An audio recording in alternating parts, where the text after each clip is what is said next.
اسی طرح ابراہیم علیہ السلام نے اپنی خو اور طبیعت اور دلی مشابہت کے لحاظ سے قریباً 2500 برس اپنی وفات کے بعد پھر عبداللہ پسر عبد المطلب کے گھر میں دوبارہ جنم لیا.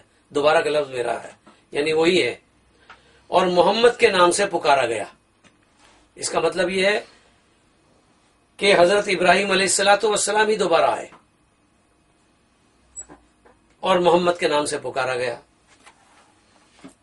اسی طرح محمد رسول اللہ گویا اپنی خوبو رنگ و روپ کے لحاظ سے مرزا غلام مرتضیٰ کے گھر قادیان میں پھر جنم لیا.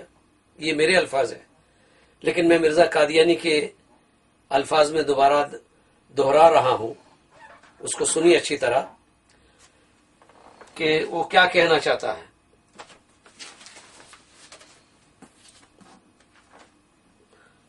یہ کتاب ہے روحانی خزائن، جلد نمبر 17، رسالہ جہاد. یہ کتاب ہے روحانی خزائن، جلد نمبر 17، صفحہ نمبر 28. یہ صفحہ نمبر 28 میں دکھاتا ہوں.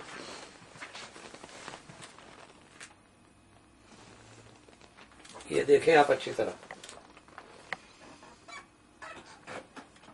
مرزا قادیانی کے نزدیک محمد رسول اللہ گویا اپنی خوبو رنگ اور روپ کے لحاظ سے مرزا غلام مرتضیٰ کے گھر قادیان میں پھر جنم لیا اور وہ مرزا غلام احمد قادیانی کہلایا. یہ میرے الفاظ ہیں، لیکن میں پورا اقتباس یہاں اس کتاب سے پڑھتا ہوں.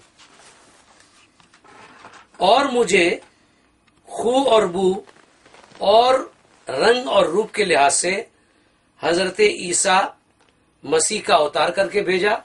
پہلے تو مسیح عیسیٰ کا اوتار کر کے بھیجا. ایسا ہی اس نے حقوق خالق کے تلف کے لحاظ سے میرا نام محمد اور احمد رکھا اور مجھے توحید پھیلانے کے لیے تمام خو اور بو اور رنگ اور روپ اور جامع محمدی پہنا کر حضرت مصطفیٰ صلی اللہ علیہ وسلم کا اوتار بنا دیا. یہ ہندوانہ عقیدہ ہے، میں نے پہلے بھی عرض کیا. یہ اوتار جو ہے